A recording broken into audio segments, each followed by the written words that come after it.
Nick here and welcome back to another Arrow episode review. My thoughts on tonight's episode of Arrow titled Taken.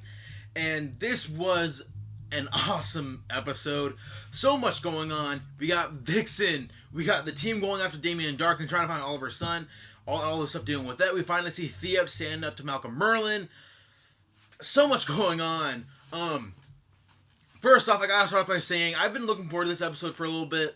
Ever since they announced Vixen was finally coming into live action on Arrow. And they're bringing the same actors from the Vixen animated series. As you guys can tell, like I have like this big stupid grin on my face. These last few episodes have really starting to step up the season for me, because if you guys have been watching my videos for any period of time, you know that I've had my trepidations about this season. I've had my worries about it, and so far it's been okay, not great, but okay. There's been great singular episodes, but as a whole season, it's been a little underwhelming. But this episode kicked ass, I gotta say. And this is coming from a guy that so far this season I've been underwhelmed and I've had all my problems and issues and stuff. But you know what? This episode, I finally sit back and be like, you know what? Like, I like Arrow again. I don't love it, but I'm at a point where I was basically, I hit like rock bottom when it came to the show, especially at the end of last season. And this season, I'm in a better place with this show. I'm loving more and more the character development of Oliver, and seeing this season, because it may seem like, oh, because he was going to become Green Arrow finally, like he was going to automatically be like the character from the comics. And he's getting there. He's still the Oliver that we know, and he's still struggling with trying to better himself. At the same time, he's still very flawed. He's still kind of an asshole. He still has all those problems with himself that he doesn't want to admit or he's still come to terms with. But seeing him in this episode and the way how aggressive he was about going after his son and trying to stop Dark, but at the same time, like, he doesn't even really know what to do, because him and Damien Dark have been playing this dance all season of, like, they fight, he loses, they fight, he loses, and even, like, what Dark says, they fight, he wins, rinse, repeat, all that stuff. But this episode, besides all that, of course, seeing Vixen was freaking awesome. While the costume was a little different, like, the costume side, I loved how they used Vixen. Did I wish that there was a little more Vixen? Yeah, of course. Because, I mean, what I think the show did wrong earlier in the season when they brought John Constantine in was that they made it seem like the episode was gonna be straight up John Constantine the entire episode. While there are parts of it that were that, but I feel like in the present day there wasn't really any John Constantine until there wasn't any John Constantine until the end of the episode. And I was a little underwhelmed by that. I was a little disappointed. I still loved the episode because John Constantine was in it. But this episode, I feel like they marketed it a little different. They shifted it towards like, you know, like Oliver's son is being kidnapped. That is the focus. But we're just bringing in Vixen to help the team out. And she fits in so well with this team. Like, seeing her work with Oliver and Diggle, and they're trying to find Damien Dark's totem, and seeing how badass she is, and seeing her abilities. The CGI was a little off in a couple sequences, and of course, because of it being, you know, live action compared to animation, there's certain things that they couldn't translate as strongly, but I feel like it got better, like the CGI especially got better towards the end of the episode when we finally see when she's like trying to smash the totem. She's like taking on the spirit energy of like all the different animals and the gorilla and all that stuff, and she's trying to smash it.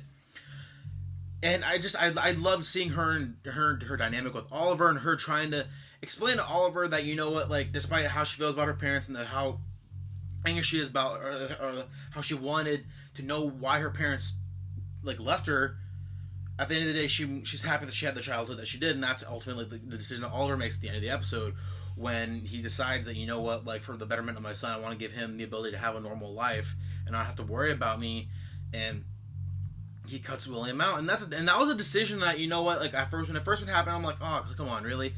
But then I thought about it, and I'm like, you know what, it is best, because Oliver still doesn't even know who he is at this point. Like, he's still struggling with, like, who he's becoming, how he doesn't want to be that person he's been in the past, and he's still coming to terms with that, and seeing that character growth, and he sees where he is, and he's like, you know what, like, because of my life being the way it is, I don't want to put my son in danger, I want him to have a normal life, so I'm not, I want to have a better life, so I'm not going to be a part of it. And I understand that, and seeing him, the contrasting ideas of like him and Diggle, and seeing all that kind of stuff, I really, really thoroughly enjoyed. So to finally get into the specifics of what I liked about tonight's episode, when they brought in William's mom into the cave, Samantha, and Oliver said, "Hey, I'm Green Arrow." Going back to once again, like, this show does not care about Oliver's secret identity in any way whatsoever. Granted, like, Oliver, obviously you can tell Oliver doesn't like lying at this point. He's struggling with the whole lying to Felicity thing and seeing that angle, and I'll talk about the whole Felicity thing later on. But seeing how he was with Samantha in this episode, and even seeing Samantha when she goes into the Arrow Cave and she immediately apologizes to Laurel for what happened, and seeing Laurel still kind of affected by it, even though it is years later, the fact that he had a kid, and they briefly talk about that. I liked how they did bring that up. It's like, hey, you know, like, I slept with Oliver knowing that he was with you. I was young, I was stupid, I'm sorry. And seeing that, it's little things like that throughout this episode that I actually really enjoyed. And in this episode, Felicity, even though she wasn't necessarily at the forefront of the episode, she wasn't in a whole lot, and they're still doing with the fact that, like, Curtis Holt gave her that thing for her spine that could help her walk, and we see that in the beginning of the episode when they're seeing the physical therapist, which is Curtis's husband. I think that's Curtis's husband.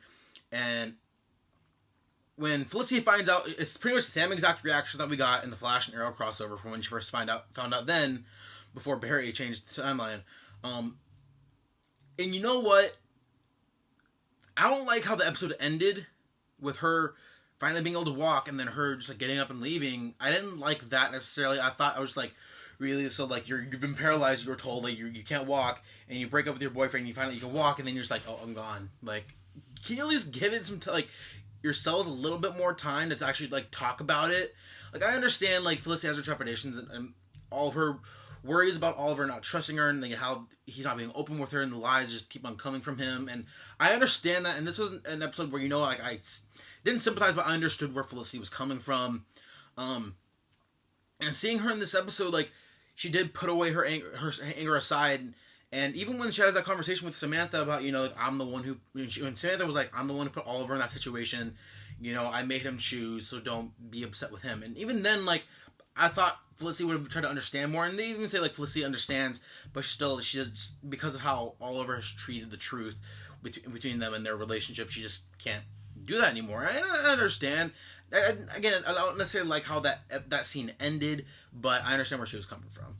And another thing, before I forget, this is like a tiny little thing, because I was talking about John Constantine earlier, and the fact that they can't really bring him back anytime soon. I would like them to before the end of the season, but since they're not bringing back John Constantine anytime soon, they ask, like, oh, why can't you bring in Constantine? Oh, he's in hell. Like, oh, what's going on? And Oliver's like, he's, like, literally in hell. And it's like, oh, okay.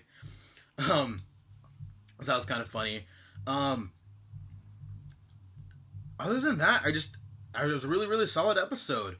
And this episode with Merlin, going back to, you know what? They've ruined Malcolm Merlin as a character. I'm sorry. Malcolm Merlin is such an annoying character at this point. He's not the badass that he was. He's a whiny little, I'm so tired of Malcolm Merlin. I'm going into, like, full rant mode. I am sick and freaking tired of Malcolm Merlin. I hate what the writers have done with him as a character. They make him he's not even interesting anymore. All he does is just, anytime it doesn't go his way, he's like, oh, I'm trying to get you. And the fact that he always says, oh, it's because I love you, dear, because you're my daughter, I love you, blah, blah, blah, blah. That is such a bullshit excuse. I'm so tired of it. John Barrowman deserves so much better. He's a great actor. I've liked him up to this point. I hate the Malcolm Merlin character for all the wrong reasons. I'm tired of this character. I wish that Thea had just stabbed him when she had the chance. Because even now, like, Thea realizes that, you know, her dad's an asshole. I don't know why she's always sympathized with him. I don't know why anyone wants to sympathize with Malcolm Merlin anymore. Like, get that dude out of your life. Like, he literally has done nothing positive. He basically, he kidnapped Oliver's son. He made Thea kill Sarah and a bunch of other shit. I'm so tired of, I hate him as a character. They need to kill him off. I'm sorry. I hate that character. But I didn't want to go into full rant mode and wasn't planning on it, but that just happened. And that was really the only bit of the episode that I really got taken out of. And seeing even Damien Dark in this episode, I'm liking Damien Dark more and more. Even I was a little nervous about him and, like, halfway through the season, but now, like, especially now that they've taken away his totem, taken away his abilities, I would love to see the direction they're going with that. So, yeah, with that being said, I think that's going to be it for me until next month when they finally come back from this spring hiatus. So, yeah, that's going to be it for me, guys. So, if you guys like what you see here and want to see more of my annoying rants, go ahead and hit subscribe below. I do review all the superhero shows every week when they're not on hiatus. So I review Supergirl on Mondays, Flash on Tuesdays, Arrow obviously on Wednesdays, Legends of Tomorrow on Thursdays, and a bunch of other nerdy stuff in between. So yeah, with that being said, again, that's going to be it for me. So until next time, guys, have a good one.